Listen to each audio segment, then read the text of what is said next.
I want to talk about the most important piece of legislation that workers have had the opportunity to try to pass in this country in 75 years. And that's the Employee Free Choice Act. You see, while our productivity has gone up by 75% in the last 30 years, for 20 years our wages were stagnant, flat. In the last 10 years our wages have declined. Buying power today, take-home buying power today is less today than it was in 1973. The Federal Reserve will tell you that median family wealth today is less than it was in 2001.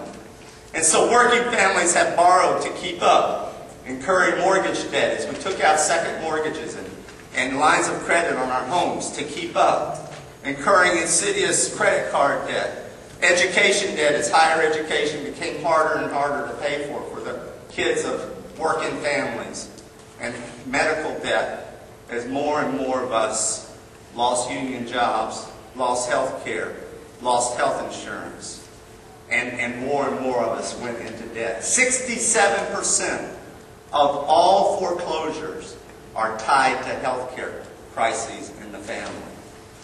So we've been feeling their recession.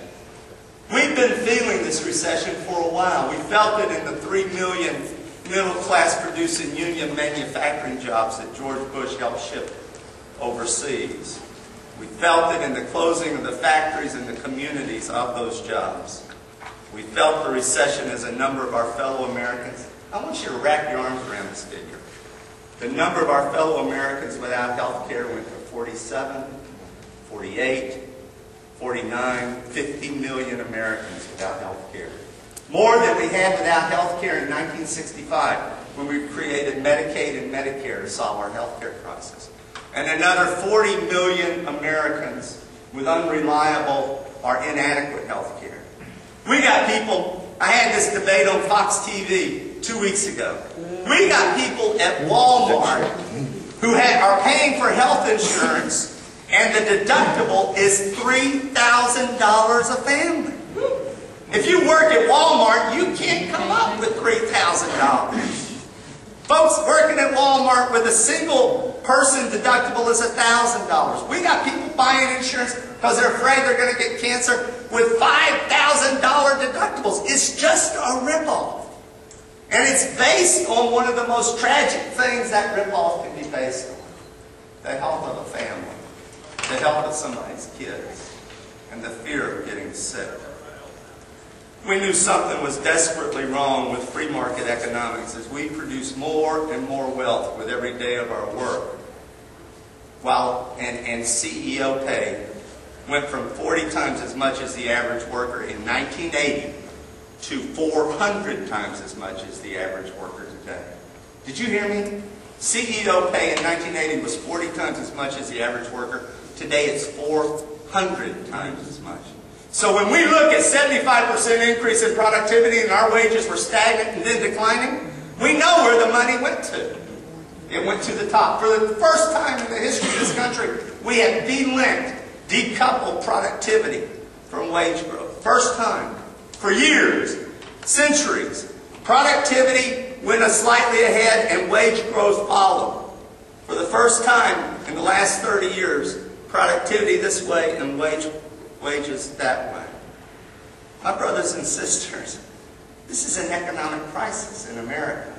And it's why we barely, narrowly missed this depression and are suffering the worst economic crisis since the Great Depression. How did it happen? What happened in these last 30 years? It's very simple. Workers in America have lost any effective freedom to form unions and bargain collectively.